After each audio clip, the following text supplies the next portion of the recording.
Hi, I'm Suzanne Syracuse. Welcome to season 2 of my podcast, focused on the future, keys to building a profitable, sustainable, and impactful business. And I am excited to be partnering with wealthmanagement.com on this. This series will focus on what firms need to embrace to ensure their growth and success for the future. And you'll hear from industry leaders and advisors on what's working for them. I have a great lineup of guests in store, and today I'm talking with Brian Seymour. Brian is the principal and founder of Prosperitage Wealth, a fee-only RIA based just outside of Atlanta, dedicated to closing the racial wealth gap by helping Black professionals make smart money decisions through unbiased financial advice. He is a CFP and holds a multitude of advanced designations. And looking at his bio, I honestly think he has every professional designation possible for a financial advisor. We'll get into that. In his spare time, he moonlights as a youth chauffeur, a sports coach, and is a proud member of Alpha Phi Alpha Fraternity. Well, welcome, Brian. I don't know how you have time for any of that, but thanks for being my guest. And I'm really looking forward to our conversation today and learning more about you and your story. And so I'd love to start there. Tell us about your journey into the wealth management industry. Tell us a little bit about your story. Yeah, thank you, Suzanne, for the introduction and for inviting me on the podcast. Really appreciate it. Really looking forward to the conversation this morning. Great. Yeah, so my story into the industry was, non-traditional, if you will. I had been fascinated with math and money for a long time. I remember, my mom having me calculate the bill with coupons and stuff as we were going through the grocery store as a young kid. And so, going through school and then learning about physics, I thought that I was going to be an engineer. And so my freshman year, I was actually an aerospace engineering major down in Florida. And for as much as I enjoyed it, I did not enjoy the culture there, the school very much. So I actually transferred to the University of North Carolina at Chapel Hill, thinking I was going to be an econ major. And as much as I liked Econ 101, I really fell in love with Philosophy 101 and ended up majoring in it. So went completely different direction. And, I look back now and am thankful for what it taught me about how to think. But when I talk to different clients and people about kind of what my degrees were in, they're very interested to find out it was in philosophy. And so with the market not hiring a lot of philosophers at that time, I went to grad school for international development and thought that I was going to be an ambassador, shifted a little bit. And I was working in a lot of different jobs while I was in school, a lot of sales jobs. I sold cars and beds, jewelry, and I was actually managing a GNC, and a recruiter from Northwestern Mutual came in and we were talking and she's like, "You're really good at this." And I was like, "Good at, selling supplements?" Or she's like, "No, you're good at talking to people. You're good at listening to people. Have you ever thought about being a financial advisor?" And I hadn't. And so that was my on ramp to the industry. Wow. Well, first of all, you said some really interesting things there. First of all, there's not a market for philosophers, right? Like Socrates is not, they're not hiring the next Socrates, right? But what's really cool about the fact that you were interested in philosophy is a lot of the advisors that I have on this podcast always reference back Karina Diamond, who was on a couple episodes ago, that she wanted to be a psychiatrist. And like there's this whole aspect of being an advisor that is like a therapist and is like getting people to think about things. It's not always just about the money. And so I think when you have that added dimension in your background or in your interest level, it tends to be a really great transferable skill that you can Absolutely. use in financial advice. So little did you know, I guess, that you would be able to put some of that to use in your job as a financial advisor, correct? No idea. No idea. You couldn't have told me, but I do appreciate it. Yeah, I just did another webinar with a woman from RBC, and she also got a call when she was in sales. I forget what she was selling, but from Northwestern Mutual. So whatever Northwestern Mutual is doing from a recruitment standpoint, from bringing other industries into financial services, they're obviously doing a great job. So you get recruited because you were good at sales, you were personable, all of that. Then what? Did you go work for Northwestern Mutual, I take it? So I would like to tell the story that it was that smooth of a transition, but initially, when they brought me in for the interviews, they liked everything on paper, but they did not think that my network would be big enough to be successful. Essentially, they want to make sure that you have 200 or so people that you can pretty readily call up and hopefully make a client. And, being in grad school myself and not making a ton of money, I did not have a lot of people in my network that were making a ton of money. And they were like, go do some community events, build your network, some different things like that. So I waited maybe 90 days or so and put down everybody I knew on the list. I mean, I made sure I had enough people on that list because I knew if I had the opportunity that I would be successful, that I would make a way. And with them kind of telling me the only reason is you don't know enough people, like, well, I can meet people. I meet people every day. My wife gets mad at me when I travel because I meet everybody. I've never met a stranger, I say. So I knew if I had the opportunity, I could take advantage.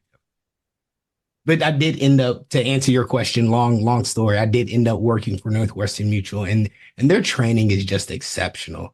I mean, they really make sure that you learn not only about insurance, but at that time they were really moving in the planning. I had the opportunity to work with a lot of older advisors who had been in the industry, had a lot of women advisors actually that were really, real rock stars, and allowed me to work with them and see how they ran their practice and really looked out for me. So although it did not end up working out, I really enjoyed my experience at Northwestern Mutual, and the training is definitely, the springboard and the opportunity that I got that led me to get here. Yeah, and though I still feel like that the call all your friends and family approach is got to start to change, right? Like it really hinders, it's a barrier for the majority of people to even want to come into this industry. And so really figuring out different ways to help set up leads that are there that can be called on versus having to rely on your friends and family. I think that's a very, I don't know, I think it's an outdated approach to how somebody is going to be successful in this industry. So after that, Absolutely. where did you go? Did you start your REA right after that? So no, I actually had the opportunity to start working remotely after my wife got a position with UVA. So we moved to Charlottesville, Virginia, and I was working on a team with Northwestern Mutual. And I was actually approached by Allstate. And I had never been in a competitive situation with Allstate. I did not know that that was anything that they did whatsoever. But to the point that you just made, the opportunity there was they already had 20, 30,000 families that they were already working with in the area that they had a relationship with home or auto insurance. And I was there to provide the financial services. And that opportunity, to the point that you just made, is a lot different than call your friends and your family because you're only going to have so many of those, no matter how good you are at making friends. And so Allstate really gave me the opportunity to use all of the training that I had built up at Northwestern Mutual because there weren't a lot of CFPs at Allstate. There weren't a lot of people that did the type of planning that I did. And so I Mhm. was able to provide a lot of value to clients and working with people that made a little bit to people that were millionaires. And it really allowed me to sharpen a lot of these skills that I was more supportive at at Northwestern Mutual. Yeah, that's great. Now you mentioned your CFP, and I kind of laughed a little bit in the beginning about, looking at all these accreditations. When you look at your long bio, you've got, I think, every single certification accreditation. But what made it important for you to get that CFP or some of those other accreditations? Was that just a requirement of where you were, or like what was your motivation to really, because it's a lot of work. It's a lot of extra studying and Yeah, extra information yeah. that you don't necessarily need, right? Mhm. So what made you decide to pursue all of those certifications and accreditations? Yeah. It is a lot of work. And, I had people in certain positions that tell me that I needed to focus a little bit more on the selling than the education early on. And I knew a couple of things. I knew how important education was. And I knew that the initial barriers to entry into our field aren't very high. So to answer your other question, no, it wasn't a requirement. But I was young. I used to make sure that I had a full beard at that time. I would wear my glasses a lot more often. And I wanted to make sure that these people that were twice my age and were entrusting me to manage their life savings knew that I was serious about what I do. I think that any real profession requires not only an amount of education, I'm not saying necessarily a college degree, but continuing education. If you're a lawyer, if you're a doctor, if you're doing anything that's really important, the industry is going to change and you want to make sure that you're on top of it. And, honestly, I knew that and have known for a long time that there were going to be some people who judged me by the way that I looked before I ever had a chance to speak to them, before they ever had the opportunity to learn how intelligent that I was. And Mhm. so putting all those additional letters behind my name gave them one less reason to question the reason why I was there. Yeah, just almost like legitimizing, who you are, what you're doing, why you as a financial expert could help this family, this individual, this Mhm. couple, etc. And I think that's actually very smart to do. And it's got to be hard when you're young in this business, right? That you're right.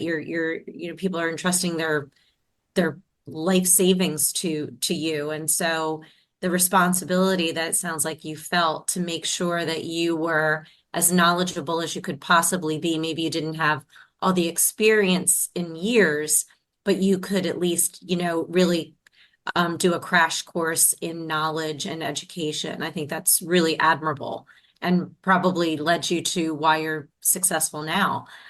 So Absolutely.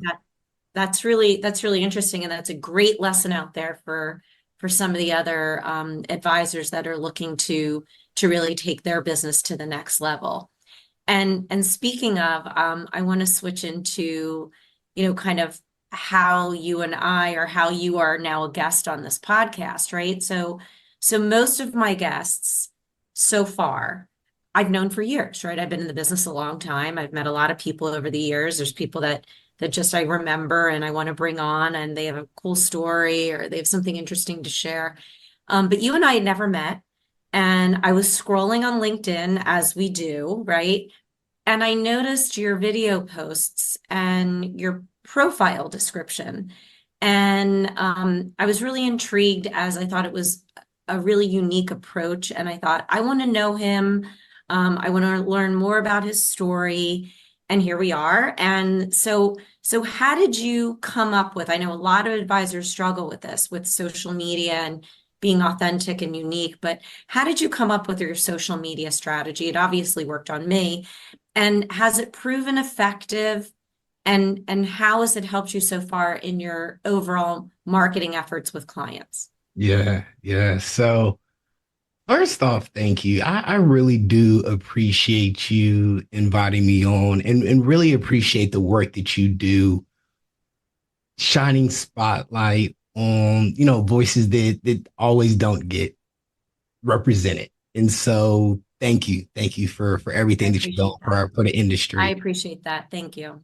As far as the social media, I wish that I could take the credit, but it was really a couple of my coaches that really pushed me into leaning into my superpower, into being authentically me, because I don't have Vanguard's assets under management, and I'm never going to have Fidelity's marketing budget, but nobody can be me better than me.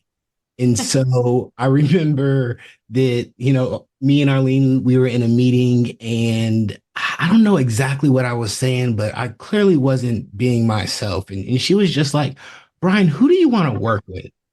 And I said, Black professionals. And she said, then stop playing around and speak to them.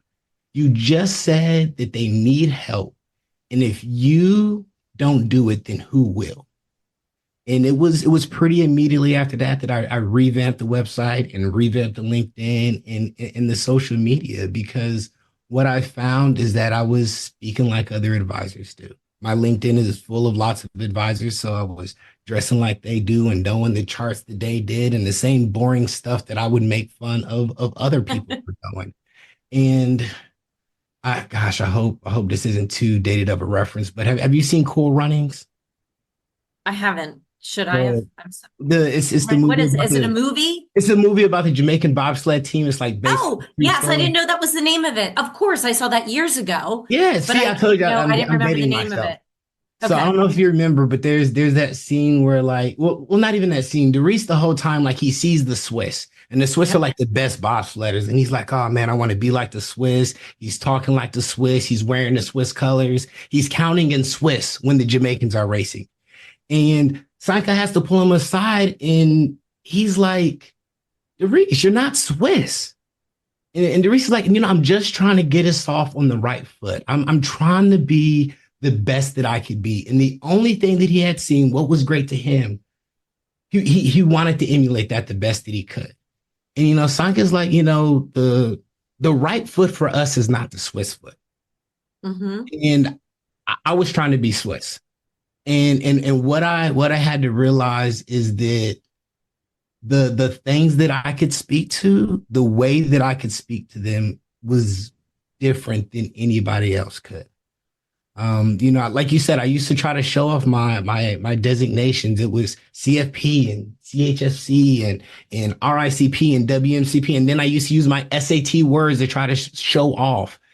And I had to remember, I'm not Swiss. That the things that I can do, the way that I can speak, I could do that in a way that was uniquely me. And so that's just what I started trying to do with the social media. My videos, I reference Jay-Z and Back to the Future and things that are Super Mario Brothers, like the things that are important to me, like my background, it's comics and it's my Jordans and it's my Jay-Z book and my Barack Obama. Like, you're gonna know a lot about me by my videos, by my background, because the industry hasn't done a great job of having women, of advisors of color, of advisors from non-represented communities. And it really means something to be able to reach out to somebody that looks like you, that talks like you, and dresses like you. So I've just been trying to lean into it. And the response has been better than I could have thought. I've had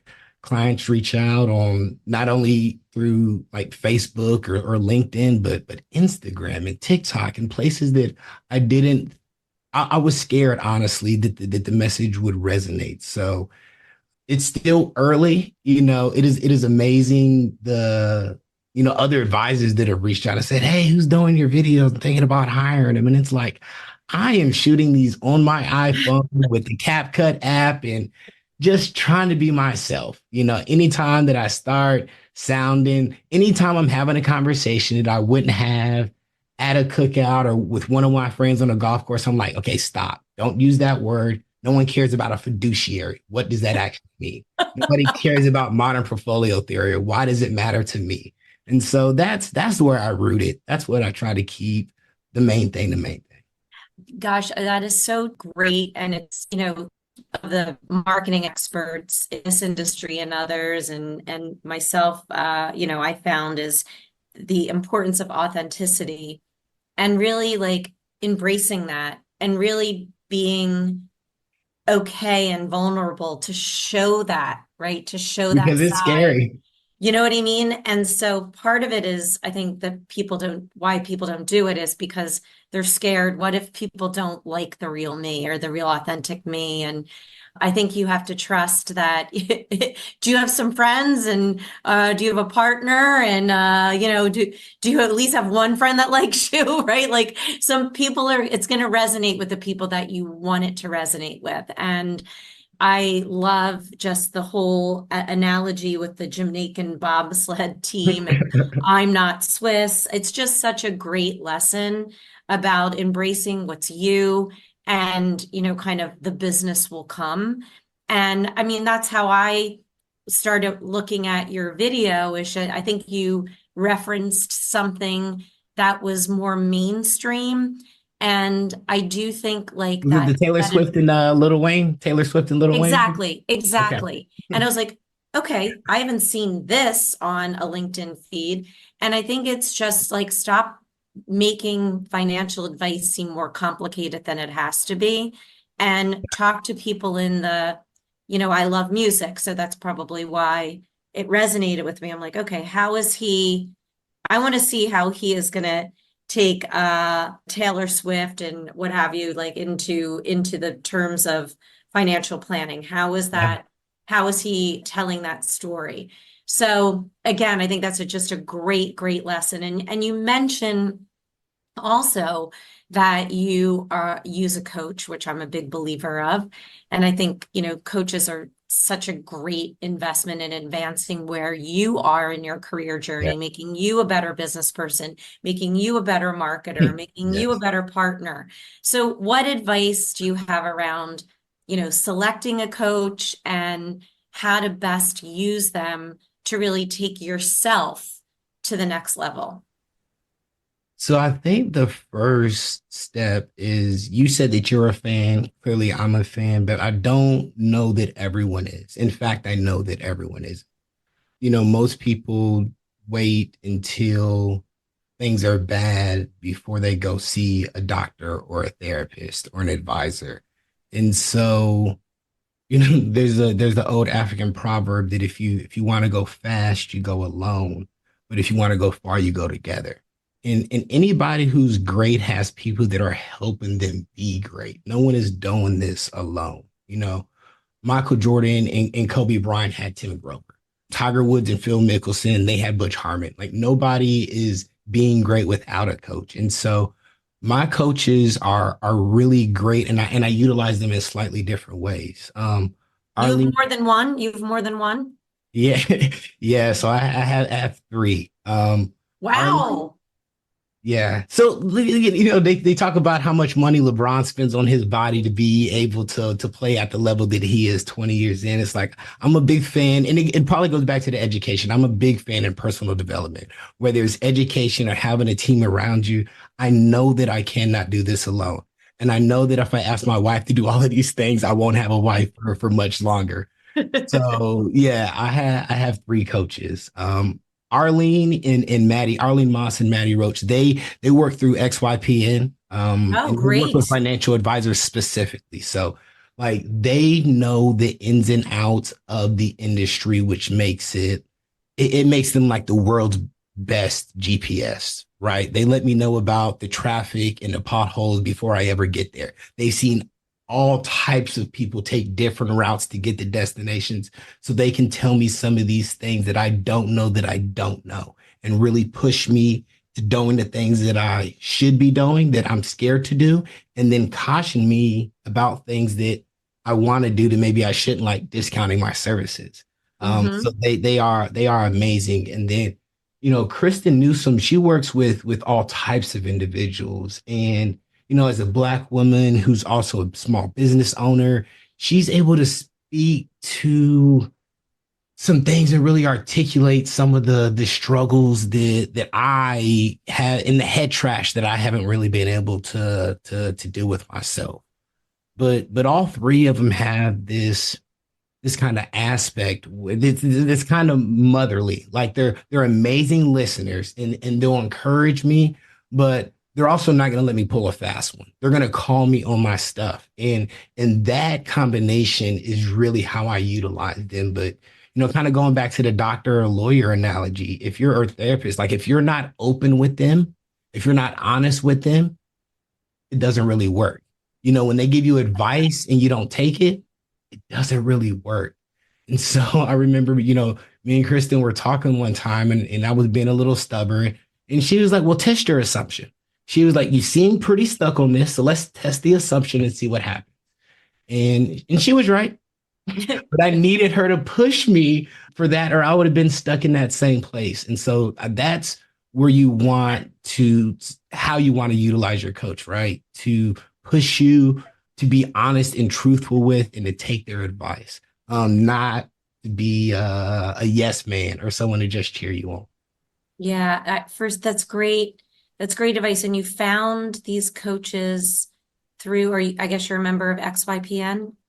Yeah, so I found Arlene and Maddie through XYPN, but I believe that they work with advisors that are outside the network. I believe Kristen actually found my wife's job has some benefits. And I think it was actually through Spring Health, which where I found Kristen. Again, she works with other people, but just trying to take advantage of these different benefits, whether it's XYPN or whether it's my wife's job. I think even when it comes to planning, taking advantage of all of the benefits and all of the networks and all of the opportunities and resources that we have is important. You are such a good example of trying to get the most out of things that are available to you to help get you to the next level. And that's a lot about what this podcast is about. And I haven't really talked about using coaches as much as I probably should, because a coach helped me quite a bit during figuring out one of my career transitions. And I think it is so, so, so important. And most people, you're right, wait until they're in a precarious position or a position where they're very unhappy. And I think being proactive on it is a really great bit of advice. I also love that, when you're a firm owner, especially, or if you're the CEO of the firm or the boss, no one holds you accountable to the degree that maybe you need to, and a coach can fill that role. Yes. So I think that's, again, just such spot on advice. Now, speaking of the fact that you just recently started your RIA, what was that, like a year ago? Less than that. We're coming up on 6 months. Oh my gosh. So Yeah. you recently started your RIA. Yes. Congratulations. Thank you. What were some of the top lessons that you learned from that experience that you think important to share to the advisors that may be listening? Yeah. Kind of repetitive, but get help. Make sure you have support. First off, of course, I couldn't have done it without the support of my wife, not only emotionally, but her having a financially steady job that provided benefits is the reason why I was able to take such a risk. Yeah. Like I mentioned before, I'm a member of XYPN, and the big boys do a really good job of scaring you about what the other side could look like, how hard it is and how cumbersome it's going to be and how expensive it is. But XYPN made it about as easy as can be. So many of the things that I was scared about, they took care of, the registration, the tech stack, my billing, the asset management. So if I would have known that there was such a turnkey solution available, I would have started my firm years ago. But it is really hard. I do not mean to make it seem like it's not, because I would say that the other lessons would be, just how tough it is. I think that to the point that you just made, it is tough being in charge. It is nice sometimes to have some choices made or delegated for you.